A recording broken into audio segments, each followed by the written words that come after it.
السلام علیکم friends, welcome to my channel novel studio official. کیسے ہیں آپ لوگ؟ امید ہے آپ لوگ خیریت سے ہوں گے۔ آج ہم شروع کریں گے تیرے عشق میں فدا کی لاسٹ ایپیسوڈ۔ تو چلیں جلدی سے شروع کرتے ہیں۔ شروع کرنے سے پہلے میرے چینل کو لائک اور سبسکرائب ضرور کر دیجیے گا۔ اگلے دن وہ تمام ارتضیٰ اور رباب، شاہنواز، شبانہ، امل، زارون اور عاطف ملک کو ایئرپورٹ تک چھوڑنے گئے تھے۔ خانم بی نے ان کو دعاؤں کے ساتھ رخصت کرتے جلد آنے کی نصیحت کی تھی۔ فنکشن کے تیسرے دن بعد ہی ابریش، رمشا اور ارحم کے پیپر شروع ہو چکے تھے۔ وہ تینوں پوری دل جمعی سے پیپر کی تیاری کرتے نہایت اچھے طریقے سے پیپرز دے رہے تھے۔ اس دوران ساحر، احمد، سجل، ماہنور نے ابریش کو پیپرز یاد کروانے اور کچھ ٹاپک سمجھانے میں خوب مدد کی تھی، جبکہ احتشام ان کے پیپر شروع ہونے سے ایک دن پہلے ابریش کو مل کر اس کے وجود پر اپنی شدتوں کے گہرے نشان چھوڑ کر اس کے پور پور کو اپنے لمس سے مہکا کر اس کی حالت بکھیرتا، اس کے خیال رکھنے کی تاکید کرتا، باقی سب سے ملتا اسلام آباد چلا گیا تھا۔ اس کی کچھ اہم میٹنگز تھی جن کے لیے اسے UK جانا تھا۔ ویسے بھی ابریش کے پیپرز تھے تو وہ اس کے پاس رہ کر اسے نروس نہیں کرنا چاہتا تھا، اس لیے جاتے ہوئے وہ ان چاروں کو ابریش کے پیپرز کی تیاری کرانے کے سخت حکم دے کر گیا تھا۔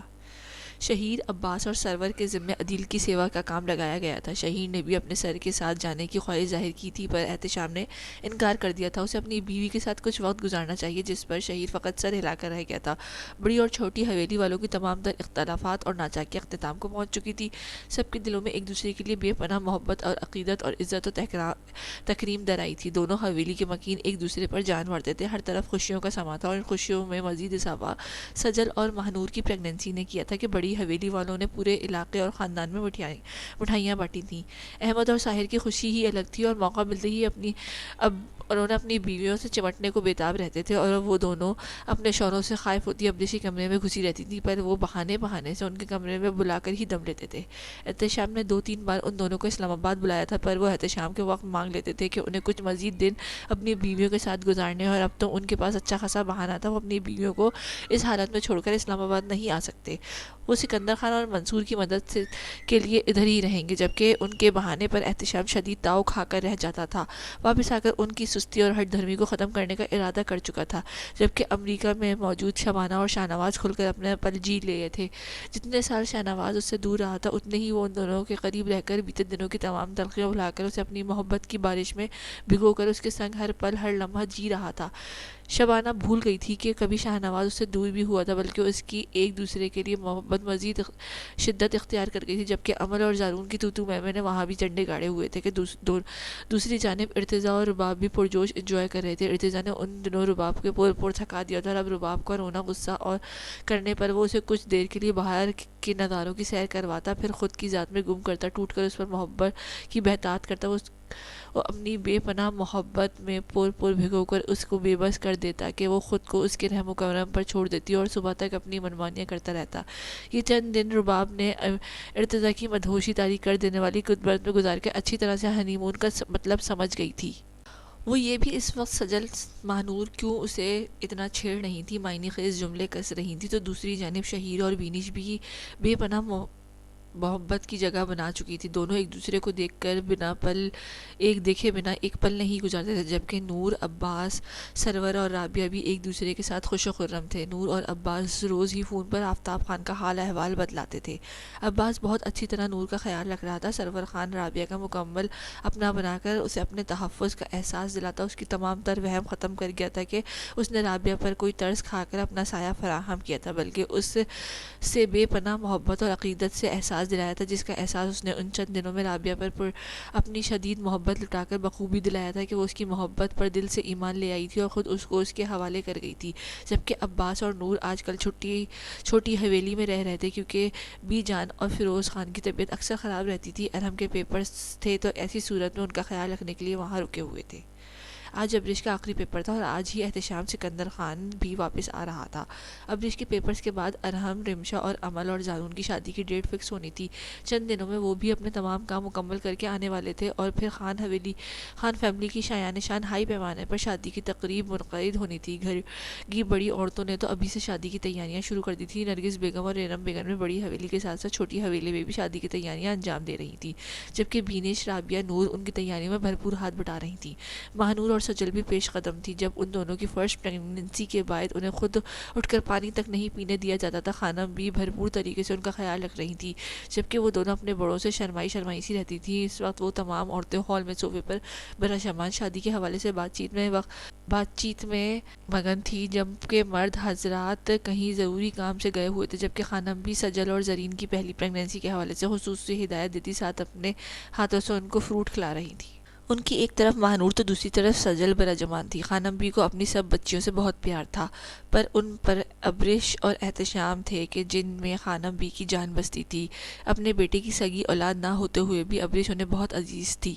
ابرش کے آنے تک خانم بی سے پیار بٹور لیں، اس کے آنے کے بعد تو خانم بی ہمیں دودھ سے مکھی کی طرح نکال باہر کرتی ہیں۔ مہنور نے شرارت سے کہا کہ خانم بی نے اس کا کان مروڑا، میں سب سے برابر پیار کرتی ہوں، پر احتشام اور ابرش گھر کے بڑے اور چھوٹے بچے ہونے کی حیثیت سے مجھے بہت عزیز ہیں، کیونکہ احتشام سکندر خان اس خاندان کا بڑا بیٹا ہے، جبکہ ابرش چھوٹی بیٹی ہے، اس کے دم سے گھر میں رونق ہے۔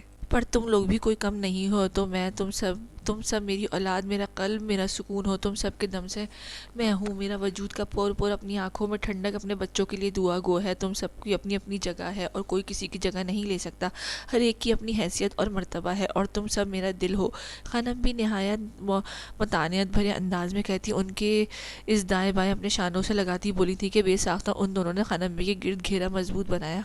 خانم بی جانتی تھی کہ وہ شرارت پر آمادہ تھی، پر اس صورت میں بھی وہ ان کو گہری تفصیل دے کر ان کے دل میں تمام تر گلے شکوے دور کر گئی تھی۔ کوئی ان کے دل میں ایسی کوئی بات نہ تھی، پر خانم بھی مستقبل میں ہوئی ناچاکی سے ڈرتے ہوئے اسے سرے سے ہی ختم کر دیا تھا کہ جس کی بدولت ان کے بچوں میں جلن پیدا ہوتی۔ ہم جانتے ہیں خانم بھی، آپ بھی ہم سب کو بہت پیار کرتی ہیں، ہمیں بھی اپنی شرارتی سی پری بہت عزیز ہے، قسم سے اس کے پیپر شروع ہوئے تو وہ اپنے کمرے میں بند رہی ہے تو گھر میں ذرا بھی مزہ نہیں آ رہا تھا۔ آج ہم سب مل کر خوب رونق لگائیں گے، میں نے صبح کہا تھا، واپسی پر ارحم رمشا کے ساتھ لے آئے۔ مہنور خوشنما لہجے میں بولی تھی، ہاں تو شادی والا گھر ہے، آج سے ہی گانے بجانے شروع کر دو، اب وہ میرا آخری پوتے کی شادی ہے، اس کے بعد تم لوگوں کے بچوں کی ہوگی، تب تک میں اس دنیا سے رخصت ہو چکی ہوں گی۔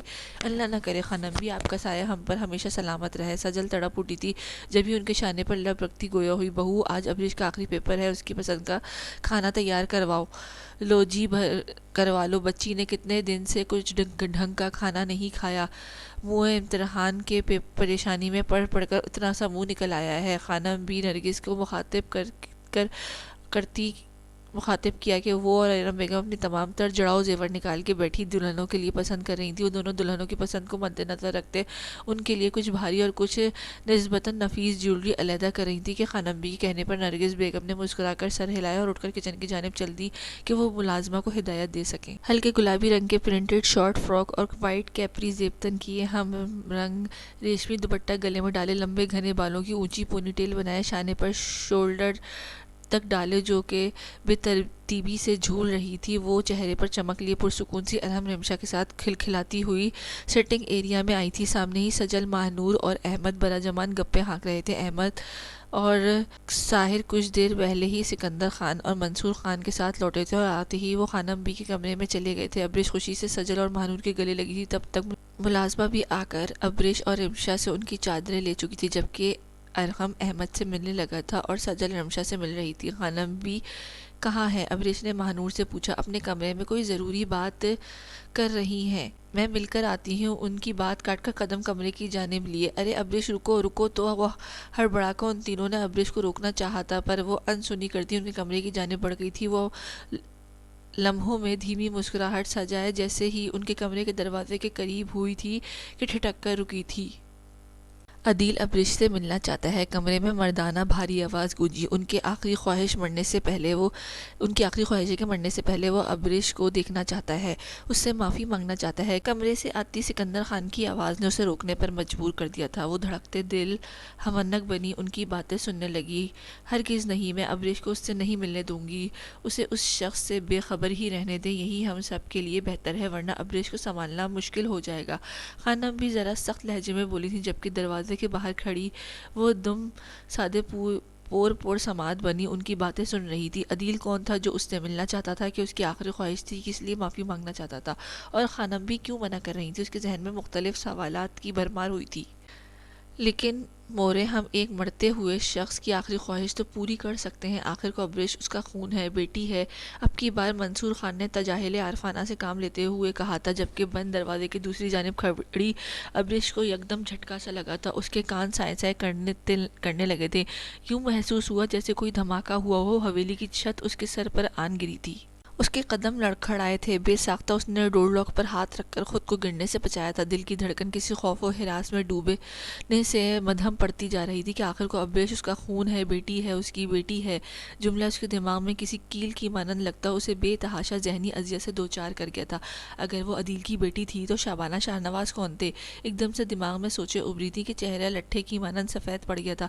وہ اندر جا کے ان سے استفسار کرنا چاہتی تھی، اپنے بارے میں پوچھنا چاہتی تھی کہ آخر وہ کون تھی، وہ سچ کیا تھا۔ اس سے پہلے کہ وہ اندر جاتی، خانم بی کی غصے بھری آواز میں نکلے الفاظ اس کی ہستی ہلا گئے تھے۔ ہاں، خون ہے اس کا، ناجائز خون، پر اس کی پرورش ہم نے کی ہے، وہ ہماری بیٹی ہے، اس کی کچھ نہیں لگتی، اس کو صرف اس کا ظرف تو پتہ بھی نہیں، اس کو تو پتہ بھی نہیں ہے کہ اس کی عریشہ کے ساتھ زبردستی کرنے کے بعد کوئی بیٹی بھی ہے۔ وہ تو اس خوش فہمی میں مبتلا تھا کہ ابریش شاہنواز اور عریشہ کی بیٹی ہے۔ اس کے اس گناہ کی ہمیں کتنی بڑی قیمت چکانی پڑی ہے۔ عریشہ کی شاہنواز سے شادی کروا کر شبانہ کو کس قدر اذیت دی کہ وہ گھر چھوڑ کر ہی چلی گئی، اور پھر کس طرح شاہنواز نے شبانہ کو منایا اور عریشہ سے کیے وعدے پر اس کی اولاد کو اپنی اولاد سمجھ کر آنکھوں پر بٹھائے رکھا ہے۔ اور شاہنواز جس نے اپنے سگے باپ سے بڑھ کر ابریش کو پیار دیا ہے، اس میں کوئی شک نہیں کہ اس کو جنا عریشہ نے ہے، پر اس کے ماں باپ شاہنواز اور شبانہ ہیں۔ ہمارا عدیل جیسے گندے ظالم انسان سے کوئی تعلق نہیں، اور نہ ہی ہماری ابریش کا ہے۔ بہتر تھا اگر احتشام اسے حقیقت نہ بتاتا اور وہ یوں ہی مر جاتا۔ جب 3 شادیوں کے بعد بھی اسے اولاد نصیب نہیں ہوئی، تو اب جب کہ اسے پتہ چلا کہ اس کی بیٹی اس دنیا میں ہے تو اس کی شفقت جاگ گئی ہے۔ خانم بھی تڑپ کر گویا ہوئی تھی، جبکہ ساری حقیقت کے ترادف ہوتے ہی ابریش سکتے کی حالت میں گری فرش پر بیٹھتی چلی گئی تھی۔ وہ رو نہیں رہی تھی، وہ آنکھیں پھاڑے کسی غیر مرئی نقطے کو گھور رہی تھی، جبکہ آنکھوں سے خود بخود آنسو جاری ہوتے اس کے رخساروں پر پھسلتے گود میں گر رہے تھے۔ وہ ایک ناجائز اولاد تھی، وہ کسی کی گناہ کی بدولت اس دنیا میں آئی تھی۔ وہ اس حویلی کی بیٹی نہیں تھی، شاہنواز اور شبانہ اس کے ماں باپ نہیں تھے، وہ سارے اپنے دراصل اس کے اپنے نہ تھے، پر پھر بھی وہ اس کے لیے اپنوں سے بڑھ کر ثابت ہوئے تھے۔ اسے دکھ گیا تھا کہ وہ اس حویلی کی بیٹی نہیں تھی، وہ ایک ناجائز اولاد تھی۔ اس کا دل کڑلا اٹھا تھا، وجود سے گویا سارا خون نچوڑ لیا گیا تھا۔ مورے وہ نیم پاگل ہو گیا ہے، وہ صرف یہی کہتا رہتا ہے کہ اللہ کے واسطے اسے ایک بار اس کی بیٹی سے ملا دو، ایک بار اسے اپنی بیٹی سے معافی مانگ لینے دو۔ اب وہ ظالم جابر چال باز عدیل رہا ہی نہیں، وہ پاگل ہو گیا ہے، کبھی ہنستا ہے تو کبھی روتا ہے، دیواروں اور فرش پر زور زور سے سر مار کر خود کو زخمی کر کے سزا دیتا ہے، تو کبھی ابریش میری بیٹی ہے، میرا خون ہے بڑبڑاتا رہتا ہے۔ عدیل نے 3 شادیاں کی تھی، پر اس کی اولاد نہیں ہوئی تھی، اور اس نے تینوں ہی کوئی گالیاں بکتے مار پیٹ کر طلاق دے دی تھی۔ اور اب جب سے اسے ابریش کے بارے میں علم ہوا تو وہ بھیک مانگنے کے در پر آ گیا تھا کہ ایک بار ابریش سے ملا دیں۔ احتشام اور ارتضیٰ خان نے اس کے پاگل ہونے کی وجہ سے اس پر تشدد روک دیا تھا کہ وہ اب اپنا بویا کاٹتا اس حالت کو جا پہنچا ہے۔ سکندر خان اور بھی بہت کچھ کہہ رہے تھے، جبکہ ابریش تو صدمے میں سے سن رہی تھی۔ دل گویا پھٹتا ہوا محسوس ہوا، جسم سے جان نکلتی محسوس ہوئی کہ جب بھی وہاں مہنور چلی آئی، اسے دروازے پر اس طرح بیٹھے روتا دیکھ کر وہ تڑپ کر اس کے پاس آئی تھی۔ ابریش میری جان کیا ہوا؟ مہنور پریشانی سے بولی، کیونکہ وہ جانتی تھی کہ خانم بھی کمرے میں وہ سب کے حوالے سے بات کر رہے ہیں، اس لیے تو اس نے ابریش کو روکنا چاہا تھا، اور اب ابریش کی حالت دیکھ کر وہ سب سمجھ چکی تھی کہ وہ اس بھیانک حقیقت سے واقف ہو چکی ہے۔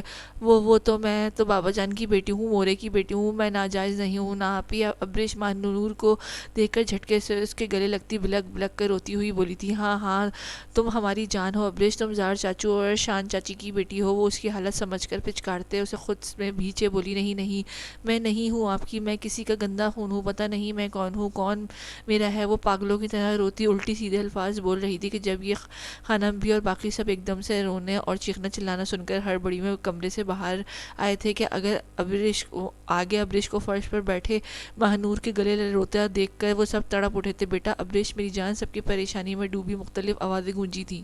میں نہیں ہوں، میں گندی ہوں، میں گندا خون ہوں، میری ماں وہ ہے جنہیں میں اپنی خالہ سمجھتی رہی، میرا باپ وہ ہے جسے میں آج تک ملی ہی نہیں ہوں، میں بہت بری ہوں، میں خراب ہوں، میں مر جاؤں گی، خانم بھی مجھے یہ سوچ مار ڈالے گی کہ میں آپ میں سے نہیں ہوں، میرے ماں باپ کوئی اور ہیں، میں جنہیں اپنا مانتی آئی ہوں میرے وہ سگے نہیں ہیں۔ وہ خانم بی کا ہاتھ پکڑتی شدتوں سے روتی، ہچکیاں بھرتی لرزتی آواز میں بولی تھی، جبکہ ارم بیگم اور نرگس بیگم نے آنسو بہاتی ابریش کو زمین سے اٹھایا تھا۔ شور سن کر باقی سب بھی جمع ہو گئے تھے۔ میری بچی، میری جان، میری پیاری بیٹی، ہم تمہارے سگے ہیں، میں دادی ہوں تمہاری، یہ سب تمہارے اپنے ہیں، تم ہماری بیٹی ہو، میرے شاہ نواز اور شبانہ کی بیٹی ہو، سب بھول جاؤ میرا بچہ۔ خانم بھی نوا آواز میں اسے سینے سے لگاتی بولی تھی، اسے پچکارتے اسے چپ کرانے کے جتن کر رہے تھے سب، مگر یہ حقیقت ہی ایسی تھی جس نے ابریش کو توڑ مروڑ کر رکھ دیا تھا۔ سب اسے سمجھانے بجھانے کی کوشش میں لگے تھے، رمشا، ارحم، احمد، سجل، ساحر، ماہنور، سکندر خان، منصور خان، نرگس بیگم، ارم بیگم اور خانم بھی سب اس کو سمجھا رہے تھے وہ سب بھول جائے پر وہ تو کچھ سن ہی نہیں رہی تھی۔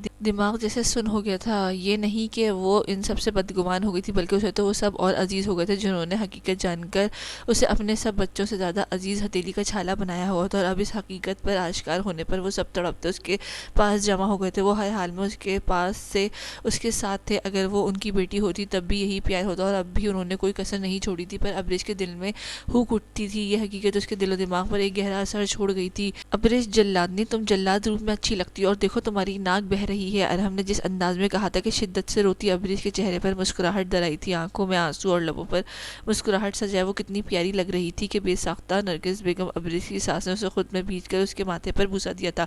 چپ کرو تم ڈبل روٹی کے ٹکڑے، میری بیٹی تو بہت اچھی ہے، بہت پیاری ہے، نرگس نے محبت سے چور آواز میں کہا تھا۔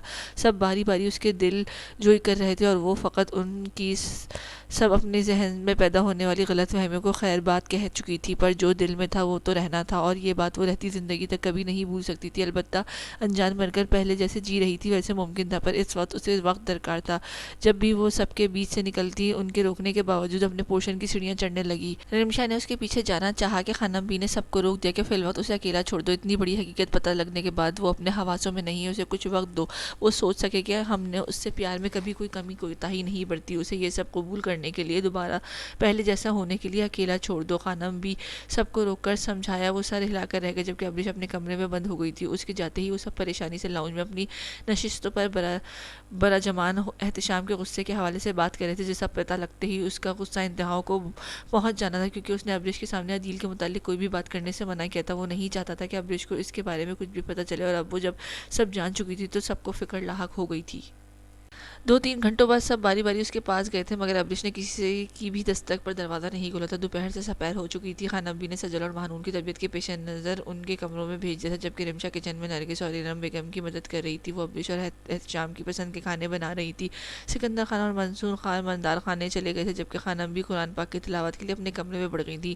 ان کا دل تو بہت تھا ابریش کے پاس جائے، پر اس وقت کسی کی بات سننے کو تیار ہی نہیں تھی۔ وہ اب شام ہونے کو آئی تھی جب حویلی کے افراد لاؤنج میں جمع ہونا شروع ہو گئے تھے۔ جب یہ خانم بھی کے کہنے پر ماہنور ابریش کے پاس گئی تھی۔ 2-3 بار دستک دینے پر بھی جب اس نے دروازہ نہیں کھولا تو ماہنور نے ابریش کو پکارتے ڈور نوب گھمایا ہی تھا کہ دروازہ کھلتا چلا گیا تھا۔ ابریش جانم ماہنور کی خالی کمرے میں نگاہیں گھماتے اسے پکارا، پر وہ اسے کمرے کے کہیں نہیں دکھی تھی۔ ابریش بیبی، ماہنور نے آواز دیتے کمرے ملحقہ اسٹڈی روم کا دروازہ کھولا، پر وہ وہاں پر بھی خالی اسٹڈی منہ چڑھا رہی تھی۔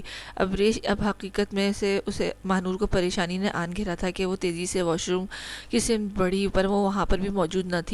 ابریش کہاں ہو تم؟ وہ تیز قدموں اٹھاتی بالکنی کی جانب آئی تھی، وہاں ابھی کوئی نہیں تھا۔ پل میں ماہنور کا چہرہ سراسیمہ ہوا تھا، وہ دھڑکتے دل کو سنبھالتی کمرے سے باہر نکلی تھی۔ خانم بی، وہ ابریش ماہنور تیزی سے زینے اترتی بولی، اے لڑکی کیا کر رہی ہو؟ آرام سے اترو۔ اس کو نسبتاً بھاگتا دیکھ کر خانم بھی اس کی بات بیچ میں کاٹ کر جھڑکا، وہ ابریش کمرے میں نہیں ہے۔ وہ بھولی سانسوں سے بولی، کیا مطلب؟ کہاں ہے ابریش؟ پتہ نہیں، ماہنور نے نالمی سے کہا جسے خود پریشانی تھی۔ سب اپنی اپنی جگہوں سے پریشانی سے اٹھ کھڑے ہوئے تھے۔ جاؤ دیکھو اپنے پرانے کمرے میں تو نہیں؟ خانم بی نے رمشا سے کہا۔ وہ جلدی سے اوپر کو بھاگی۔ کچھ ہی دیر میں وہ نفی میں سر ہلاتی واپس پلٹی۔ کہاں ہے میری بچی؟ ڈھونڈو اسے۔ خانم بھی خدشے کے تحت بولی۔ سب ملازمین کو ابریش کی تلاشنے میں حویلی کی بھگدڑ مچ گئی تھی۔ ارحم، رمشا بھی ان کے ہمراہ تھے۔ کچھ ہی دیر میں انہوں نے حویلی کا چپا چپا چھان مارا تھا، پر ابریش کہیں نہ تھی۔ سکندر خان اور منصور خان بھی آ گئے تھے۔ احمد بھی اپنا کام کر کے دوڑ آیا تھا۔ سب ہی بے کلو بے چین تھے۔ احمد کے پوچھنے پر ماہنور نے سب بتا دیا تھا۔ وہ سر تھام کر رہ گیا تھا۔ احتشام کو فون کرو، وہ اسے ڈھونڈ لائے گا۔ خانم بھی کچھ سوچ کر بولی، تو وہ جانتی تھی حویلی نہ ہوتے ہوئے بھی وہ اپنے گھر کے ہر فرد کی حفاظت کرنا جانتا تھا، اور یہ تو اس کی جان عزیز تھی، تو کیسے بے خبر رہتا؟ اسے سوائے احتشام کے کوئی بھی نہیں ڈھونڈ سکتا تھا۔ یہ تو سب جانتے تھے کہ پچھلی بار کے ہوئے واقعے سے وہ جان گئے تھے۔ ہیلو احتشام بھائی، احمد نے فون کان سے لگایا۔ کیا ہوا احمد؟ اسپیکر سے احتشام کی بھاری گمبھیر آواز۔ احتشام بھائی، آپ کب تک پہنچیں گے؟ احمد نے پریشانی سے پوچھا۔ کچھ ٹائم لگ جائے گا، راستے میں ہوں۔ وہ ہنوز اپنے ازلی انداز میں بولا، جبکہ احمد کی پریشان آواز سے بے چین کر دیا تھا۔ بھائی آپ پلیز جلدی گھر آئیں، آپ پلیز جلدی گھر آئیں۔ احمد نے احتشام کے سوالات کی بوچھاڑ سے بچنے کے لیے فوراً سے رابطہ منقطع کر دیا تھا۔ کیا ہوا؟ خیریت؟ اتنی ایمرجنسی میں کیوں بلایا ہے؟ وہ پریشان تھا۔ سب کو لاؤنج میں کھڑا دیکھ کر اجلت میں ان کی جانب آتا کرخت آواز میں استفہامیہ بولا، بھائی وہ بھابھی۔ مانو روتی بات ادھوری چھوڑ گئی تھی۔ کیا ہوا؟ برش کو پل میں احتشام کا چہرہ متغیر ہوا تھا، جبکہ دل جیسے ابھی دھڑکنا بھول جائے گا۔ اس نے مضطرب نگاہوں سے اپنی متاع جان کو تلاشنا چاہا، پر نظریں اس کا من چاہا وجود دکھانے کے نادر تھی۔ کہاں ہے میری بیوی؟ وہ مٹھیاں بھیجے اونچی آواز میں غرایا۔ سب اس سے نظریں چرائے کھڑے تھے۔ میں نے پوچھا کہاں ہے ابرش؟ ان سب کو لب بستہ دیکھ کر یکدم ہی اس کی دھاڑ گونجی تھی کہ سب کے دل ہول اٹھے تھے۔ پل میں اس کی آنکھوں میں خون اتر آیا تھا، گردن کی سبزی ماری رگیں ابھر آئی تھیں جو اس کی شدت طیش میں ہونے کا پتہ دے رہی تھیں۔ اس کا لال بھبو کا چہرہ اس کی سرخ آنکھوں میں ڈر کر کچھ بولنے سے انکاری تھے۔ سب ظاہر سی بات ہے احتشام کو چیخ چیخ کر منع کرنے کے باوجود انجانے میں ان سے غلطی سرزد ہو گئی تھی، اور اب اس کے غصے سے ڈر کر کھڑے تھے، جبکہ ساتھ ہی نادم بھی تھے۔ اس سے پہلے کہ بہت سب کچھ تہس نہس کرتا، خانم بھی نہیں لب کشائی کرنی پڑی تھی، کیونکہ سب مدد طلب نظروں سے انہیں ہی دیکھ رہے تھے۔ وہ احتشام بیٹا، ہم اپنے کمرے میں عدیل کے متعلق بات کر رہے تھے، پتہ نہیں کیسے ابرش نے سب سن لیا ہے۔ ہم نے بات کرنے کی بہت کوشش کی ہے، پر وہ صبح سے اپنے کمرے میں بند تھی، کسی کی بھی بات سننے کو تیار نہیں تھی، اور اب جب نانور اس کے پاس گئی تو وہ کمرے میں نہیں تھی۔ اب پوری حویلی دیکھ چکے ہیں، ابرش کہیں نہیں ہے۔ خانم نے نم لہجے میں بتایا کہ ان کا دل بھی تو بیٹھا جا رہا تھا اپنے بارے میں بھیانک حقیقت پتہ چلنے کے بعد، نہ جانے کس حالت میں ہوگی۔ اس وقت وہ فقط ابرش کو وقت دینے کی خاطر رک گئے تھے، پر اب اس کی غیر موجودگی میں ان کے ہاتھ پاؤں پھلا دیے تھے۔ اور آپ لوگ مجھے اب بتا رہے ہیں؟ احتشام ٹیبل کو ٹھوکر رسید کرتا غرایا۔ اس کی غراہٹ پوری حویلی میں گونج کر سب کو سہمنے پر مجبور کر گئی تھی۔ میں نے منع کیا تھا اس حویلی میں اس شخص کا ذکر نہ ہو، پھر بھی آپ لوگوں نے نہ صرف ذکر کیا بلکہ پورا قصہ میری بیوی کو بھی سنا ڈالا۔ جس کا ڈر تھا وہی ہوا۔ وہ انتہائی طیش میں گرجا تھا، اس کا دل کرلا اٹھا تھا، جیسے روح نکلتی محسوس ہوئی تھی۔ ابرش کی کیا حالت ہوگی یہ سوچ کر احتشام کا وجود انگاروں پر لوٹنے لگا تھا۔ سب خاموش پریشان سے احتشام کو دیکھ رہے تھے، جو بپھرا شیر بنا دائیں بائیں چکر کاٹتا، فون پر نمبر ڈائل کر کے کان سے لگا چکا تھا۔ شہیر اور رحمان اس کی دھاڑ پر مقابل پل میں اپنا سر کے غصے کو ہونے کی وجہ جان گیا تھا۔ وہ ایسا ہی تھا، جب انتہاؤں کو پہنچ رہا ہوتا تھا تب شہیر کا پورا نام لیتا تھا، گویا شہیر کی شامت آئی ہوئی ہوتی تھی۔ سر وہ میم آگے سے شہیر کی ڈرے بغیر اس کی منشا کے مطابق تحمل سے جواب دیا تھا، جسے سن کر احتشام نے گہرا سانس بھرا تھا۔ تم وہیں رکو، میں آ رہا ہوں۔ احتشام برفیلے لہجے میں پھنکارا، اب ابرش واپس اس حویلی نہیں آئے گی، اس بات کو ذہن سے نکال دیں۔ میں اپنی بیوی کو آپ لوگوں کے ساتھ ہرگز نہیں رکھوں گا، اس کی شکل دیکھنے کے لیے ترس جائیں گے آپ لوگ۔ وہ ٹیبل پر پڑا ڈیکوریشن پیس اٹھا کر فرش پر پھینکتا خونخوار نظروں سے سب کو دیکھ کر گرجا، گویا ان کو سزا سنائی تھی، جبکہ سب حیران نظروں سے احتشام کو دیکھ رہے تھے، جو شعلہ جوالا بنا خارجی دروازے کی جانب بڑھتا دیوار کے ساتھ لگی ٹیبل پر پڑا واز ہاتھ مار کر گرا کر باہر نکل گیا تھا۔ احتشام کی حالت دیکھ کر ان سب کو سالوں پرانا شبانہ اور شاہنواز کا وہ واقعہ یاد آیا تھا جب شبانہ گھر چھوڑ کر گئی تھی۔ پرانی یاد پھر سے ایک نئے انداز میں تازہ ہو گئی تھی۔ اس وقت احتشام کی حالت اس وقت کے شاہنواز سے بھی کئی گنا زیادہ خراب ہو چکی تھی۔ وہ گاڑی کو جہاز کی سپیڈ سے چلاتا شہیر کی بتائی جگہ قبرستان آیا تھا، جہاں شہیر الرحمان کھڑا اسی کا انتظار کر رہا تھا کہ احتشام گاڑی کو دیکھ کر وہ بھاگ کر اس کی جانب آیا تھا۔ احتشام سرحد سے گاڑی سے باہر آ کر استفہامیہ نگاہوں سے شہیر کو دیکھ رہا تھا۔ سر وہ میم اندر ہے؟ شہیر اس کی سرخ شعلہ برساتی آنکھوں کو دیکھ کر بنا وقت ضائع کیے حلق تر کرتے ابرش کے متعلق بتایا، جبکہ احتشام سپاٹ چہرے کے ساتھ اندر گیا تھا۔ سامنے ہی کچھ دوری پر وہ کالی چادر میں چھپے ایک قبر کے سائڈ پر بیٹھی نظر آئی تھی۔ احتشام نے لب بھینچ کر مضبوط قدم اس کی جانب بڑھائے۔ میں کیسی بیٹی ہوں جسے پتہ ہی نہیں تھا کہ آپ میری ماں ہیں، جس نے کبھی کھل کر آپ کو یاد تک نہیں کیا تھا، کیونکہ میرے نزدیک آپ کا رتبہ صرف خالہ کا تھا، پر آج اس انکشاف سے مجھے توڑ کر رکھ دیا ہے۔ میری ماں آپ ہیں، جن سے میں کبھی ملنے تک نہیں آئی، جس نے کبھی آپ کے لیے کھل کر دعا تک نہیں مانگی۔ مجھے دکھ اس بات کا ہے کہ مجھے اتنے سال تک ہمارے رشتے سے مخفی رکھا گیا۔ مجھے میری اصل ماں کا نہ بتا کر اس طرح حقیقت پتہ لگنے میں میں ٹوٹ گئی ہوں۔ مجھے معاف کر دیں، میں بہت بری بیٹی ہوں۔ دنیا میں آتے ہی آپ چلی گئیں، میں بوجھ بن گئی تھی آپ پر، میں زبردستی آئی اس دنیا میں کیا کروں؟ مجھے سکون نہیں آ رہا، میرا دل پھٹ جائے گا۔ اس باپ کی اولاد ہوں جس نے آپ کے ساتھ ناجائز تعلق بنایا، میں انچاہی اولاد ہوں۔ مجھے کسی سے کوئی گلہ نہیں، پر میں یہ حقیقت نہیں سہ پا رہی۔ وہ علیشہ کی قبر پر ہاتھ پھیرتے نم لہجے میں اپنا غم سنا رہی تھی، جب یہ احتشام نے اس کے برابر بیٹھ کر اس کے شانے پر ہاتھ رکھا تھا کہ ابرش نے گردن موڑ کر دیکھا۔ سامنے ہی بے تحاشا سرخ آنکھوں سے وہ چہرے پر چٹانوں کی سختی لیے اسے ہی دیکھ رہا تھا۔ احتشام میں ناجائز ہوں۔ وہ احتشام کو دیکھ کر طرف اٹھی تھی۔ شٹ اپ، تم کیا ہو؟ اپنی حیثیت اپنی اہمیت بخوبی جانتی ہو۔ احتشام نے اس کو جھڑکا تھا، اس کو خود کو ناجائز کہنا احتشام کو سخت ناگوار گزرتا۔ میری مورے ہے یہ، ابرش علیشہ کی قبر پر ہاتھ پھیر رکھتے احتشام کو بتانے لگی۔ وہ بھی تمہاری مورے ہیں جو جو تم پر جان دیتی ہیں۔ احتشام نے اسے شبانہ کا حوالہ دیا۔ میرا باپ زانی ہے، وہ نگاہیں جھکا کر بولی، گویا نظریں نہیں ملانا چاہتی تھی۔ وہ بھی تمہارا باپ ہے جس کی شفقت تم پر آج تک قائم ہے۔ احتشام نے اس کے دل کا بوجھ ہلکا کرنے کی کوشش میں شاہ نواز کا حوالہ دیا۔ میرا دل پھٹ جائے گا، وہ لرزتی آواز میں شدت غم میں ڈوبی بولی۔ تمہیں تو اب حقیقت پتہ چلی ہے، جبکہ ہمیں تو بچپن سے پتہ تھی، تو ہم نے کیا تمہارے پیار میں کمی دیکھی؟ یہی تو دکھ ہے کہ میں ان کی اولاد نہیں ہوں۔ انہوں نے رخ اپنی جانب کی، اسے بازو سے جھنجھوڑتے پوچھا تھا۔ اب شدت سے روتی بولی، تم یہ سب کہہ کر چھوٹی مما کو تکلیف پہنچاؤ گی کہ جسے وہ اپنی اولاد مانتی آئی، وہ پل میں اسے بیگانہ کر گئی، اس کی ممتا کو جھٹلا گئی، اس باپ کی شفقت سے درد بردار ہو گئی جو تمہیں سگی اولاد کی طرح مانا ہے۔ اپنی اولاد نہ ہوتے ہوئے فقط تمہاری بدولت انہوں نے کبھی خود کو اولاد نہیں سمجھا، کبھی نہیں یہ نہیں سوچا کہ انہوں نے تمہیں جنا ہے یا نہیں، پر تم ان کی اپنی وارفتگیاں لوٹاتے ہیں، تمہیں سگوں سے بڑھ کر چاہے، اور یقین کرو سب کہ تم میں جان بچتی ہے۔ احتشام اس کے ہاتھ اپنے ہاتھوں میں لے کر ان پر دباؤ بڑھاتا سمجھانے لگا، کیوں چھپایا مجھ سے؟ وہ مصر ہوئی، عدیل کے متعلق چھپانا تمہاری آج کی ہوئی حالت معجب تھی، کیونکہ کوئی بھی تمہیں روتا اداس نہیں دیکھ سکتا تھا۔ تم شاہ نواز خان کی بیٹی ہو اور احتشام سکندر خان کی بیوی ہو، تمہارا مقام اور رتبہ بلند ہے، کسی بھی غلط سوچ کو پالنے سے پہلے 1000 بار سوچنا، ورنہ مجھے تمہارے دماغ کو ٹھکانے لگانے میں کوئی قباحت نہیں ہوگی۔ وہ دھمکی آمیز لہجے میں بولا تھا، میں اس شخص سے ملنا چاہتی ہوں۔ آج وہ نم لہجے میں ملتجی انداز میں احتشام سے بولی تھی، وہ اس لائق نہیں ہے وائٹلی کہ تم اس سے ملو۔ احتشام کا لہجہ سخت ہوا تھا۔ پلیز احتشام، ابرش سسکی کہ احتشام لب بھیج کر رہ گیا۔ چلو۔ علیشہ کی قبر پر فاتحہ پڑھ کر وہ ابرش کا ہاتھ تھامے وہاں سے قبرستان سے باہر آیا تھا۔ شہید حویلی والوں کو آگاہ کر دو، احتشام نے شہید کو کہا، اور ابرش کو گاڑی میں بٹھا کر دیکھا، جو خود بھی ڈرائیونگ سیٹ پر برجامان ہوا تھا۔ ان کا رخ فارم ہاؤس کی جانب تھا جہاں عدیل قید تھا۔ عدیل سے ملنے کے بعد اس کی نیم پاگل حالت کو دیکھ کر ابرش کوئی بھی سوال جواب کیے اسے معاف کر چکی تھی۔ وہ کیا سوال کرتی جب اسے سب علم تھا؟ ابرش نے اسے بے تحاشا روتا دیکھ کر آگے بڑھ کر عدیل کا ہاتھ پکڑ کر لبوں سے لگاتے اپنے سر پر رکھا تھا کہ تبھی عدیل نے ہاتھ جوڑ کر ابرش سے معافی مانگی تھی۔ عدیل نے فوراً اس کے ہاتھ تھام لیے تھے اور اسے معاف کر دیا تھا۔ مجھے بس اتنا دکھ ہے، آپ میرے والد ہیں، یہ نہیں کہ آپ نے جو کیا اس کی وجہ سے کہہ رہی ہوں، بلکہ آپ میری مورے کے مجرم ہیں، پر مجھے آپ کی اولاد نہیں ہونا چاہیے تھا، آپ کا خون نہیں ہونا چاہیے تھا۔ جس سے میرے دل و دماغ میں میرے بابا جان اور مورے ہیں، ویسے ہی ان کا خون میری رگوں میں ہوتا تو مجھے دکھ نہ ہوتا۔ ابرش سرد آہ بھر کر بولی تھی، جبکہ عدیل اس کے ہاتھ تھامے لبوں سے لگائے بیٹھا تھا۔ اور آج سے میں آپ کی بیٹی نہیں ہوں، بلکہ جس طرح سے آپ مجھ سے انجان رہے ہیں، میں آپ سے بالکل ویسے ہی بھول جائیں کہ کوئی آپ کی بیٹی ہے۔ میرے بابا جان کے سوا کوئی اور والد نہیں ہو سکتا میرا۔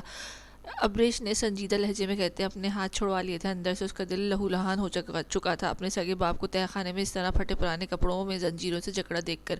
اس کا دل کیا تھا وہ دھاڑے مار مار کر روئے، وہ لپک کر اپنے باپ کے سینے سے لگ کر اس کی شفقت سے بھرا سانس لے۔ وہ تڑپ اٹھی تھی، وہ عدیل کے چہرے پر زخم دیکھ کر، اس کے ہاتھوں پر سوکھے ہوئے خون کو دیکھ کر اس کا دل جیسے پھٹ جائے گا، پر وہ ساری باتیں عدیل کو اپنی مورے کے ساتھ یہ ظلم یاد کر کے وہ کڑے ضبط کا مظاہرہ کرتی اپنے آنسوؤں کو روکے بیٹھی تھی۔ تم میری بیٹی ہو میرے عدیل، میں بے اولاد نہیں ہوں، میرے مرنے کے بعد کوئی میری مغفرت کی دعا کرنے والا ہے۔ میرے اتنے گناہوں کے باوجود اللہ نے مجھے اولاد سے نوازا جس سے میں انجان تھا۔ مجھ سے یہ حقیقت مت چھینو بیٹا، مجھے بس تمہاری دعاؤں کی ضرورت ہے، مرنے سے پہلے اور مرنے کے بعد۔ وہ مشکل بول پایا تھا کہ ایک دم اس کے دل میں درد اٹھا تھا اور دل پر ہاتھ رکھے گہرے گہرے سانس بھرنے لگا۔ یہ کیا ہو رہا ہے آپ کو؟ آپ ٹھیک ہیں؟ ابرش کے چہرے پر سراسیمگی سی پھیل گئی تھی۔ احتشام انہیں چھوڑ دیں، ان کی حالت بہت خراب ہے۔ ابرش عدیل کے ساتھ زمین پر بیٹھی اس کے پیچھے کھڑے احتشام سے بولی، نہیں میں ٹھیک ہوں، میں اسی قابل ہوں۔ وہ زور سے ہاتھ دل کے مقام پر مسلتا بولا، نہیں آپ کی طبیعت ٹھیک نہیں ہے۔ وہ عدیل کو سنبھالتی بولی، احتشام پلیز انہیں ہاسپٹل لے چلیں۔ جبکہ احتشام لب بھیجے کھڑا تھا، وہ عدیل کو بالکل بھی ہاسپٹل لے جانے کے ارادہ نہیں رکھتا تھا۔ میں ٹھیک ہوں بیٹا، بس ایک بار مجھے بابا بول دو اور یہ وعدہ کر دو کہ میرے مرنے کے بعد میری قبر پر آیا کرو گی۔ وہ لاکھ شرابی نشے اور برا باپ سہی، پر باپ تو ہے، اور اولاد کے لیے تو ماں باپ سے بڑھ کر کوئی رشتہ نہیں ہوتا، اور جب کوئی اولاد اپنے والد کو اس طرح دیکھے تو اس اولاد پر کیا گزرے گی؟ پتھر سے پتھر دل بھی پگھل جائے گا، اور وہ تو ویسے بھی بہت نازک دل کی مالک تھی، تو کیسے نہ تڑپ اٹھتی۔ ابرش شدت سے آنسو بہاتی ہاں میں سر ہلانے لگی۔ بابا اس نے فوراً سے اس کے سینے سے لگ گئی تھی۔ عدیل کو اس کے سر پر ہاتھ رکھ کر بوسہ دیا اور پیچھے کو لڑک گیا۔ جب یہ احتشام کے پاس کھڑے شہیر اور سرور کو ہسپتال منتقل کرنے کا کہا تھا، وہ ٹوٹی بکھری سی سکتی ہوئی احتشام کے سینے پر پڑی آنسو بہا رہی تھی، جبکہ وہ اسے اپنے سینے پر لٹائے معصوم بچوں کی طرح اپنی باہوں میں لیے لیٹا، اس کے بالوں کی جڑوں میں انگلیاں سلاتا، اسے سکون پہنچاتا۔ اس شخص کے لیے روتا دیکھ کر لب بھیج گیا تھا۔ وقفے سے ابرش کی برسات جاری تھی، جبکہ احتشام بنا کچھ بولے اسے ایک ہی بار رو لینے دے رہا تھا کہ اس کے آنسو بہانے کی وجہ بھی ختم ہو گئی تھی۔ 3 دن پہلے ہی عدیل مر چکا تھا، جس کے لیے ابریش آنسو بہا رہی تھی، اور احتشام کس طرح اس کے آنسو برداشت کر رہا تھا۔ اس کا تیز تنفس اس کی ضبط کی گواہی دے رہا تھا۔ یہ آخری بار تھا وائٹ للی، آج کے بعد میں تمہاری آنکھوں میں آنسو نہ دیکھوں، ورنہ مجھ سے برا کوئی نہیں ہوگا۔ احتشام نے سر کی پشت سے اس کے بالوں کی مٹھی کو نرم گرفت میں لیے اپنے گردن سے اس کا چہرہ نکال کر اپنے چہرے کے قریب لاتے تمیز سرد آواز میں کہا تھا، اور باری باری اس کی دونوں نم آنکھوں پر بوسہ دیا تھا، جبکہ ابریش لب کاٹ کر رہ گئی تھی۔ پچھلے 2 ہفتوں سے وہ اسے سنبھال رہا تھا۔ عدیل سے ملانے کے بعد اس کی بگڑتی حالت کے پیش نظر احتشام اپنے ذاتی گھر لے آیا تھا، جہاں ان کی تمام تر دوریاں مٹی تھیں اور وہ ایک دوسرے کی روح تک میں سما گئے تھے۔ احتشام جی جان سے ابریش کا خیال رکھ رہا تھا، وہ جس کے دل میں وہم و وسوسے جمع ہو گئے تھے کہ احتشام نے تمام تر اس کی بدگمانی کو ختم کرتے، اسے خود میں گم کرتے اپنی ذات میں اس قدر الجھا دیا تھا کہ ابریش چاہ کر بھی کچھ سوچ نہ سکتی تھی۔ احتشام کی قربت اسے دنیا بھلا دیتی تھی، اور وہ اس کی شدتوں اور محبت و جذبات کے سمندر میں ڈوب کر اس کی تہہ میں سفر کرتی، احتشام کے سنگ کسی اور ہی دنیا میں محو سفر ہو جاتی تھی۔ اور 3 دن پہلے عدیل کی موت نے اسے پھر سے گہرے غم میں مبتلا کر دیا تھا۔ عدیل کے اختتام دردناک موت پر ہوا تھا۔ اسے جس ہاسپٹل میں منتقل کیا گیا تھا، چند منٹوں بعد ہی اس کے کمرے میں آگ کے شعلے بھڑک اٹھے تھے، اور وہ انہی شعلوں میں جل کر مر گیا تھا۔ احتشام نے پرسنل انویسٹیگیشن کروانے پر پتہ چلا تھا کہ عدیل نے UAE میں ایک لڑکی کے ساتھ زبردستی کی تھی، اور کچھ دن پہلے ہی وہ پاکستان میں اپنی ممانی کے پاس آئی تھی کہ اس کی ممانی سخت بیمار اور دل کی مریضہ تھی۔ جس وارڈ میں اس کی ممانی تھی، وہیں عدیل کو لایا گیا تھا۔ جب بھی اس کی نظر اسٹریچر پر پڑے، عدیل پر پڑی، جیسے وارڈ بوائے دھکیل کر ایک کمرے میں منتقل کر چکا تھا۔ عدیل کو دیکھ کر اسے خود پر بیتی یاد آتی، وہ بدلہ لینے کا سوچ چکی تھی، اور موقع ملتے ہی اس نے کمرے میں آگ لگا کر اپنا انتقام لے چکی تھی۔ پورا کمرہ آگ کی لپیٹ میں آ گیا تھا، جس نے عدیل کو اپنی لپیٹ میں لے کر اسے بری طرح جلا ڈالا تھا۔ وہ موقع پر ہی دم توڑ گیا تھا۔ احتشام نے ابریش کے غم کو دور کرنے کے لیے اس کی ساری حقیقت بتا دی تھی، اور اب وہ احتشام سے لپٹی بری طرح رو رہی تھی کہ جب بھی دروازے پر دستک ہوئی، ملازمہ باہر سے ہی بہت سارے مہمانوں کی آمد کا بتا کر لوٹ گئی تھی۔ کون مہمان؟ ابریش نے حیرت سے پوچھا تھا۔ تمہارے سسرال اور میں کا، احتشام نے بتا کر اس کی پیشانی پر بوسہ دیا۔ چلو تم جلدی سے فریش ہو کر نیچے آؤ، اور اب بالکل بھی نہیں رونا، ورنہ سب کے سامنے میرے چپ کروانے کا طریقہ تو تمہیں بالکل پسند نہیں آئے گا۔ وہ اسے دھمکا کر لبوں پر اس کے نازک ناک چھوتا اٹھا، اور پاؤں میں جوتا اڑستا، بالوں میں ہاتھ پھرتا باہر نکلا۔ اس وقت وہ بلیک ٹراؤزر اور بلیک ہی ٹی شرٹ میں ملبوس تھا، جس میں اس کے چوڑے بازو کے مسلز ابھر کے اس کی باقاعدگی سے جم کرنے کا ثبوت دے رہے تھے۔ ابریش اس کی دیوانگی سے واقف تھی اور اسے ذرا بھی پریشان ہوتا نہیں دیکھ سکتی تھی۔ جب بھی خاموش تھی۔ کچھ دیر بعد حالات سنبھلتے وہ واش روم میں بند ہو گئی تھی۔ بڑی حویلی، چھوٹی حویلی، رمشا کی فیملی، سب لوگ احتشام اور ابریش کو لینے آ چکے تھے۔ وہ انہیں اپنے آنے کی اطلاع پہنچا کر ڈرائنگ روم میں بیٹھے گپے ہانک رہے تھے۔ ملازموں کی دوڑیں لگی ہوئی تھیں، ان کی خاطر مدارات میں مصروف تھے۔ ارتضیٰ رباب بھی 2 دن پہلے ہی اپنے ٹور سے لوٹے تھے، جبکہ شاہنواز، شبانہ، ابریش، امل اور عاطف ملک بھی کل آ چکے تھے۔ خانم بھی سب کو احتشام کی ناراضگی کے متعلق بتایا تھا کہ احتشام نے اپنا کہا سچ کر دکھایا تھا، اور وہ ابریش کو واپس حویلی لے کر نہیں گیا تھا اور اسلام آباد چلا گیا تھا۔ خانم بھی سکندر خان، نرگس بیگم کے بار بار کال کرنے پر احتشام نے ان کی کال نہیں اٹھائی تھی، بلکہ اپنا نمبر ہی آف کر دیا تھا، اور پھر شہیر سے پوچھنے پر اس نے بتایا تھا کہ سر میم کو عدیل سے ملا کر اسلام آباد چلا گئے تھے۔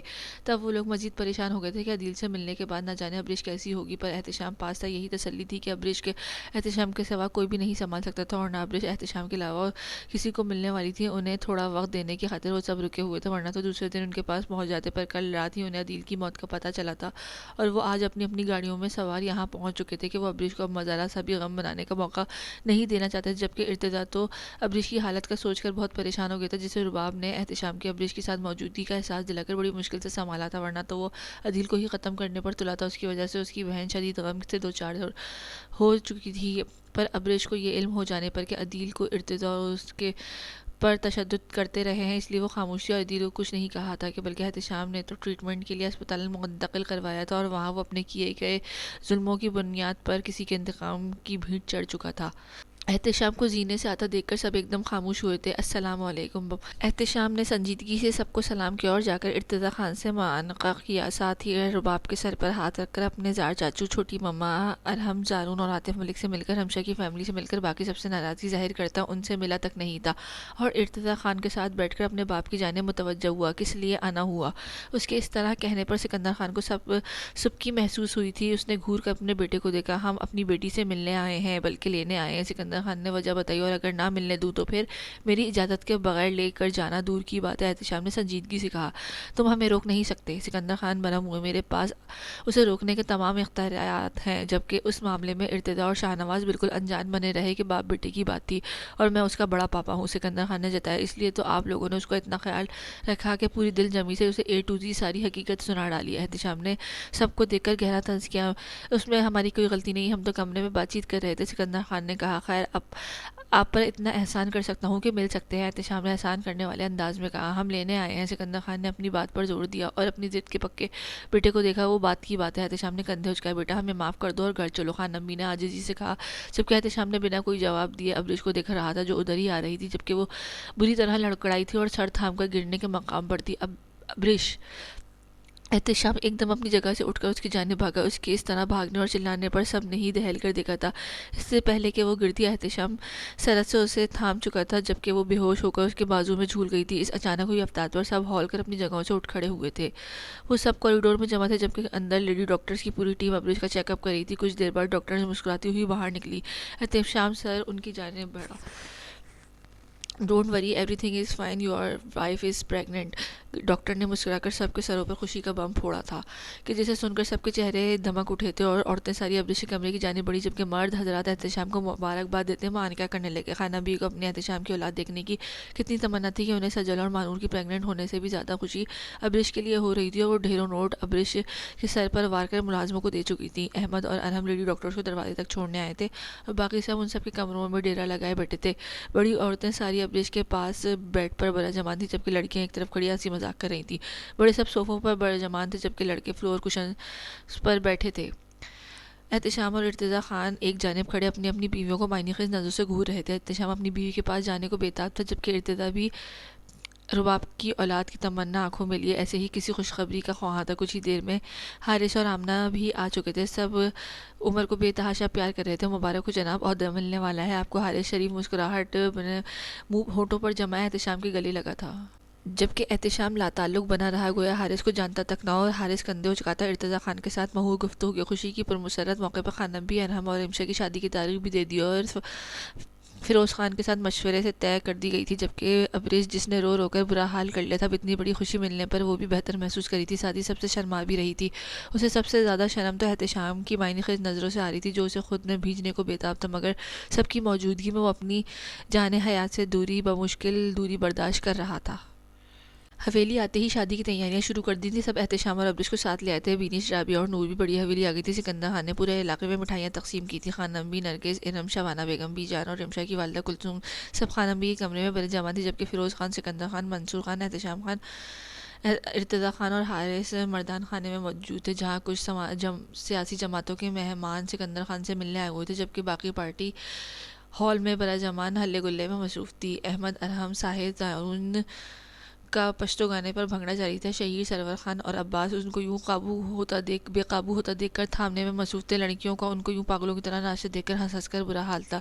جب بھی ارحم نے صوفے پر پڑی چادر اٹھا کر عباس پر اڑا دی اور باقی سب اس کے گرد گول گول گھومتے بھنگڑا ڈالنے لگے تھے، جبکہ گول دائرے میں کھڑا عباس کسی شرمیلی دلہن کی طرح گھونگھٹ نکال کر سر دائیں بائیں ہلاتا خود بھی ہلا گلا کرنے میں لگا تھا۔ وہ سب ابریش کو ہنسانے کے لیے کر رہے تھے، کسی سے بھی اس کی رنگت میں گھلی زردیاں اچھی نہیں لگی تھیں۔ وہ کھلکھلاتی شرارتی کرتی اچھی لگتی تھی، اور اب اس کے چہرے پر زندگی سے بھرپور مسکراہٹ دیکھ کر وہ سب مطمئن تھے۔ عمل ان کی ویڈیو بنا رہی تھی، جبکہ رباب رابعہ کے ساتھ ریفریشمنٹ کا سامان ٹیبل پر لگا رہی تھی۔ بینش اور نور ہال میں لگی بڑی سی LCD کے پاس بیٹھنے کا انتظام کر رہی تھی، کیونکہ کچھ دیر بعد پاکستان اور بھارت کا میچ شروع ہونے والا تھا، اور اس طرح کی سنسنی خیز دلوں کو دھڑکنوں میں بھونچال برپا کر دینے والا پاک مقابلہ بھارت کا میچ دیکھنے کو بےتاب تھے، جبکہ ابریش، سجل، ماہنور اور آمنہ مزے سے صوفے پر برجمان تھی۔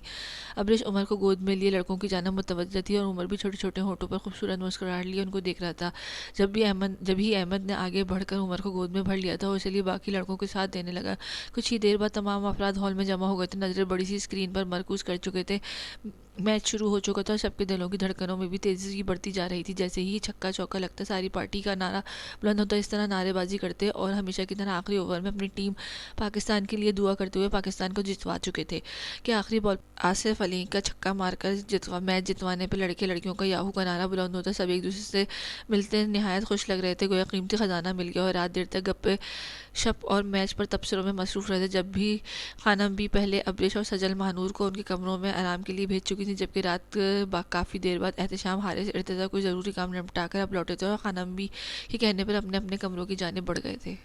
ابریش اپنے بستر پر لیٹی میٹھی نیند کے مزے لے رہی تھی جب احتشام کمرے میں آیا۔ ابریش کو بے سدھ دیکھ کر اس کے لبوں پر مسکراہٹ رنگ گئی تھی۔ وہ کوٹ اتار کر ہینگ کرتا والیٹ، موبائل اور گاڑی کی کیز ڈریسنگ ٹیبل پر رکھتا، پاؤں شوز سے آزاد کر کے جھب خوابی کا لباس لے کر واش روم میں بند ہو گیا تھا۔ چند منٹوں بعد وہ تازہ دم ہو کر بلیک ٹراؤزر میں ملبوس، شرٹ لیس بالوں میں ٹاول لگا کر باہر آیا۔ وہ ٹاول صوفے پر پھینکتا، بالوں میں ہاتھ میں کنگھی کرتا اس کی جانب بڑھا جسے اس کی اتنی بڑی خوشی دی تھی، مگر دن میں ان جذبات سے شکریہ کہنے کا موقع کہاں ہی میسر آیا تھا۔ گویا سب نے اسے گھیر رکھا تھا اور احتشام تلملا کر رہ گیا تھا۔ اب وہ پرسکون ہو کر اس کے بہت قریب آ کر اس کو کروٹ کے بل لیٹا دیکھ کر بازوؤں سے پکڑ کر سیدھا نرمی سے سیدھا کیا تھا کہ ابریش کے ریشمی بال چہرے پر بکھر گئے تھے۔ احتشام نے محبت بھری نظروں سے اس کے چہرے کو دیکھا۔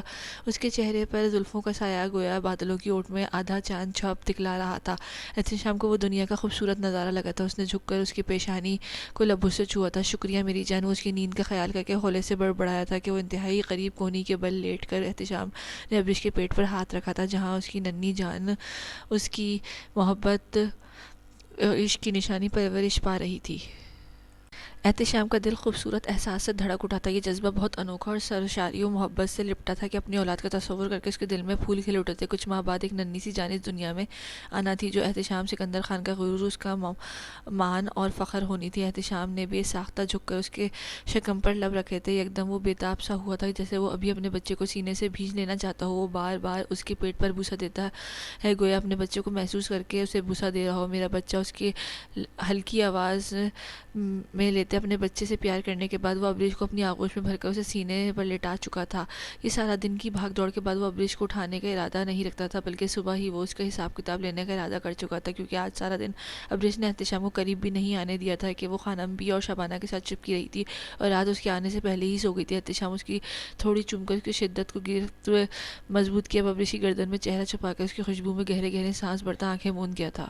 رباب کافی دیر بعد کمرے میں آئی تھی۔ ارتضیٰ خان بیڈ پر ٹیک لگائے فون اسکرول کرتا اس کے انتظار میں تھا کہ اس کے آنے پر ارتضیٰ نے سر اٹھا کر اسے دیکھا۔ رباب کے لبوں پر خوبصورت مسکراہٹ اس کے پاس آئی تھی اور اس کی باہوں میں سما گئی تھی۔ ارتضیٰ خان نے فون سائڈ ٹیبل پر رکھتے شدت سے رباب کو خود میں بھیجا تھا۔ ارتضیٰ نے اس کا دوپٹہ نکال کر دور پھینکا تھا، اس کے جوڑے میں بندے بال کھول کر اسے اپنی گود میں بٹھا لیا تھا۔ مجھے بھی بیبی چاہیے خان۔ رباب نے اس کی گود میں بیٹھی دائیں بائیں ٹانگیں کر کے اس کی سرحد سے لپٹ کر پشت سے لپٹ کر اس کے سینے پر لب رکھتی گویا ہوئی تھی، جسے وہ سرحد سے چھپا گیا۔ اس کے لیے پہلے سے بھی زیادہ محنت درکار ہے میری جان، اور آپ کو میرا ساتھ دینا ہوگا۔ وہ اس کی گردن پر بریڈ سلاتا مقابل کی آواز میں بولا تھا۔ مجھے منظور ہے۔ رباب اس کی بات میں چھپے معنی سمجھ کر شرم سے نظریں جھکائے بولی تو ٹوئنز بیبیز کے لیے ریڈی ہو جائیں مسز۔ ارتضیٰ اسے باہوں میں بھر کر جھٹکے سے پلٹا تھا کہ رباب بیڈ پر اور اس کے اوپر آتا وارفتگیاں لٹاتا رباب کو پوری طرح سے خود میں قید کر گیا تھا۔ کچھ دن بعد رمشا، ارحم اور زارون عمل کی شادی دھوم دھام سے ہوئی تھی۔ ماہم بھی شادی میں شریک ہوئی تھی، البتہ فراز نہیں آیا تھا۔ شادی میں سب سے مل کر خوب انجوائے کیا تھا۔ دونوں جوڑیاں شادی کے 3 دن بعد ہنی مون پر چلی گئی تھیں، جبکہ باقی سب معمول کے کاموں میں مصروف ہو چکے تھے۔ احتشام سکندر نے احمد اور ساحر کو کراچی والے آفس ہینڈ اوور کر دیا تھا۔ ان دونوں نے بہت بہانے بنائے تھے، پر احتشام کے سامنے ایک نہ چلی تھی۔ جبکہ شاہ نواز عاطف ملک کے ساتھ کراچی میں ہی ہے، اس کے بزنس سنبھالے ہوئے تھا۔ وہ لوگ کل ہی کراچی آئے تھے، جبکہ سکندر خان اور منان خان اپنی زمینوں اور علاقوں کے لوگوں کو مسائل اور سرپنچ کا کام انجام دے رہے تھے۔ ارتضیٰ خان سیاست کے ساتھ ساتھ اپنے کاروبار اور علاقے کے لوگوں کے مسائل حل کرنے میں مصروف رہتا تھا۔ عباس اور سرور ارتضیٰ خان کے ساتھ ہوتے تھے، جبکہ شہیر احتشام کے ساتھ ہوتا تھا۔ غرض یہ کہ سب اپنے اپنے کاموں میں مصروف ہو چکے تھے، تو حویلی کی عورتیں چاروں لڑکیوں کی دیکھ بھال اور کھانے پینے کا خوب خیال رکھتی تھیں۔ مہندی کی رات ہی رباب کے ماں بننے کی خوشخبری نے خوشیوں کو دوبالا کر دیا تھا۔ حارث اور آمنہ بھی شادی کے بعد سب کو آنے کی دعوت دے کر واپس چلے گئے تھے۔ سب اپنی زندگی میں بہت خوش و خرم تھے۔ خانم بھی کے چہرے پر اطمینان ہی اطمینان تھا۔ چھوٹی حویلی کے ساتھ جو اختلافات تھے وہ محض غلط فہمی کی بنیاد پر، جن کے ذریعے عدی نے ان کی زندگیوں میں دخل اندازی کر کے سب کچھ برباد کر کے رکھ دیا تھا، اور ارتضیٰ خان اور احتشام سکندر کو ایک دوسرے کا دشمن بنا کر خاندان کو ختم کرنا چاہا تھا، پر اس کی لگائی آگ میں وہ خود جل کر خاکستر ہو گیا تھا۔ خانم بھی نے اپنے بچوں کو بکھرنے نہیں دیا تھا، وہ تمام انمول تھے، اور خانم بھی اپنے مضبوط ڈوری میں پرو کر ہمیشہ کے لیے ایک کر دیا تھا۔ آفتاب خان اپنے کیے پر معافی مانگ چکا تھا اور اب اپنی زندگی کی بقیہ ایام ملک سے باہر گزار رہا تھا۔ عباد خان بھی دردناک انجام کو پہنچ چکا تھا۔ فراز اور بینش کو بھی اپنی غلطیوں غلطیوں اور خود ساختہ نفرت کا ادراک ہو چکا تھا، معافی مانگ کر اپنی زندگیوں میں آگے بڑھ چکے تھے۔ احتشام، ابریش اور ارتضیٰ رباب کی محبت مثالی تھی۔ ماہنور اور سجل جن کے خواب تھے احتشام کو ابریش کو جنونی دیکھنا، احتشام اب وہ ان کے خوابوں سے بھی زیادہ ابریش کے لیے جنونی ثابت ہوا تھا کہ وہ اپنے شوہروں کو اپنے بھائی بھابھی کی محبت کی مثالیں دینے لگی تھی۔ دوسری جانب ارحم باقاعدگی سے اپنے بچپن کی دوست ابریش جلادنی کو تنگ کرنے نہیں بھولتا تھا، اور آج ابریش بھی ڈبل روٹی بقول ارحم سنگل روٹی کو خوب عزت افزائی کرتی تھی۔ احتشام ہر دوسرے دن واپس آتا جاتا تھا اور آتے ساتھ ہی ابریش کو لے کر اپنے کمرے میں بند ہو جاتا تھا۔ اس کے وجود روح پر اپنی محبتیں، چاہتیں، شدتیں، جذبات اور احساسات نچھاور کرتا، جنون و عشق کی داستان رقم کرتا چلا جاتا تھا۔ 6 سال بعد حویلی کے بڑے سے گیٹ سے سیاہ لینڈ کروزر اندر داخل ہوتی، تیز رفتاری سے پختہ سرخ اینٹوں کی روش پر پھسلتی حویلی کے اندرونی عمارت کے سامنے لکڑی سے بنے جدید طرز کے داخلی دروازے کے سامنے آن رکی تھی۔ گاڑی رکتے ہی 5 سال کی نہایت خوبصورت بچی مسکراتی ہوئی جلدی سے گاڑی سے اتری تھی۔ بلیک ہاف سلیوز گھیردار نیٹ کی فراک میں ملبوس، لمبے سنہری بالوں کو پشت پر تھوڑا سا اٹھا کر ریڈ کلر کے خوبصورت سے کلپ میں جڑے، بڑی بڑی سیاہ گہری آنکھوں میں حد سے زیادہ چمک لیے وہ پھولے گالوں والی چھوٹی سی بچی اندر کی جانب بڑھ رہی تھی۔ داخلی دروازہ پار کرتے ہی کسی سے زوردار تصادم ہونے پر اس کے منہ سے کراہ نکلی تھی۔ "واٹ دی ہیل از دس؟" سامنے والا بھی اس اچانک ہوئی ٹکراؤ سے اکثر انجان تھا کہ جبھی نیچی آواز میں گرجا تھا، "سوری، میں نے دیکھا نہیں۔" اپنے مقابل کھڑے لڑکے کو گرے آنکھوں میں غضبناک غصہ دیکھ کر وہ جلدی سے بولی، "اکڑو۔" مہروز کو اپنی جانب گھورتا دیکھ کر وہ زیر لب بڑبڑائی تھی۔ مہروز نے گھنی خمدار مژگان کے حالے میں گہرے سمندر جیسی نیلی آنکھوں سے بغور اپنے سے 2 ماہ چھوٹی اس لڑکی کو دیکھا تھا، جو منہ بناتی، بڑی بڑی سیاہ آنکھیں یہاں وہاں گھماتی کسی کو تلاش کرنے میں مصروف تھی۔ "میں نے تمہیں جمیل سے دور رہنے کو کہا تھا، اور کل پھر تم نے اس کے ساتھ کھیل رہی تھی۔ یہ بلیک کلر بھی پہننے سے منع کیا تھا۔" وہ دھونس بھرے لہجے میں بولا۔ وہ اچھی طرح جانتا تھا کہ پریزا فقط اسے چڑھانے کے لیے بلیک کلر زیادہ پہنتی ہے، اور اس کے ساتھ جمیل کے ساتھ کھیلنے سے روکنے پر وہ بار بار جمیل کے ساتھ کھیلتی، اس کو بھرپور جلاتی تھی، گویا وہی کام کرنا وہ فرض سمجھتی تھی۔ "میں آپ کی کیوں سنوں؟ بلیک کلر مجھے پسند ہے، اور جمیل میری دوست ہے۔ میں اس کے ساتھ ضرور کھیلوں گی۔" وہ بھی دو بدو اپنے رنگ اور دوست کے دفاع میں بولی۔ "مجھے نہیں پسند۔" مہروز نے اسے آگے زبان چلاتے دیکھ کر آنکھیں دکھائیں۔ "تو میں کیا کروں؟ میں آپ سے ڈرتی نہیں ہوں، میں چاہتا ہوں کہ تم مجھ سے ڈرو۔" وہ پاکٹ میں ہاتھ ڈالے اسے حکم صادر کر رہا تھا، "سحرش کا ڈریس لے کر فوراً سے پہلے چینج کرو، اور آج میں تمہیں جمیل کے ساتھ کھیلتا نہ دیکھوں، ورنہ بہت برا پیش آؤں گا۔" اسے دیکھ کر دھیمے مگر دھمکی آمیز انداز میں بولا تھا، "آپ پہلے بھی برا پیش آتے ہیں، پر میں ابھی چینج نہیں کروں گی۔" پریزا جلدی سے کہہ کر وہاں سے بھاگ گئی تھی۔ مہروز سے غصے بھری تنبیہی نظروں سے گھورا تھا، اور آج باہر پورچ کے باہر گاڑی کی جانب بڑھ گیا تھا، جہاں گاڑی میں بیٹھا ارجم اس کا انتظار کر رہا تھا، جبکہ سیڑھیوں سے اوپر ریلنگ میں احتشام ابریش اپنے بیٹے کی دھمکیاں سن کر ہونک بنی کھڑی تھی، اور اس کے برابر میں کھڑے احتشام کے لبوں پر شریر مسکراہٹ رقصاں تھی کہ تبھی اپنی بیوی کے صدمے میں دیکھ کر احتشام سے بازو کے گھیرے میں بھر کر اس کے شانے پر محبت کی مہر سبکی تھی۔ "احتشام، وہ مہروز۔" ابریش بس اتنا ہی بول پائی تھی کہ احتشام کا زبردست زندگی سے بھرپور قہقہ گونجا تھا، "وائٹ للی، وہ احتشام سکندر خان کا بیٹا ہے۔" "سکندر؟" احتشام اسے گھما کر اپنی پیشانی پر لب رکھتے بولا۔ "مطلب؟" ایک اور جنونی احتشام اور ابریش کی کہانی شروع ہونے والی تھی۔ ابریش نے گہری خوبصورت آنکھوں میں دیکھ کر پوچھا، جبکہ احتشام مسکرا کر اسے سینے میں بھینچ گیا تھا۔ "وہ بہت جنونی ثابت ہونے والا ہے احتشام۔" وہ ہولے سے بڑبڑایا تھا، "بیچاری پریزا۔" ابریش اس کے سینے پر سر اٹھا کر احتشام کے خوبصورت چہرے کو محبت بھری نظروں سے تکتی اس کے انداز میں بولی تھی کہ یکدم فضا میں دونوں کی مسروریت سے بھرپور قہقہ گونجا تھا، جب ہی احتشام سراسر ابریش کے بھرے بھرے نازک وجود کو بازو میں اٹھا کر اپنے پورشن کی جانب بڑھ گیا تھا۔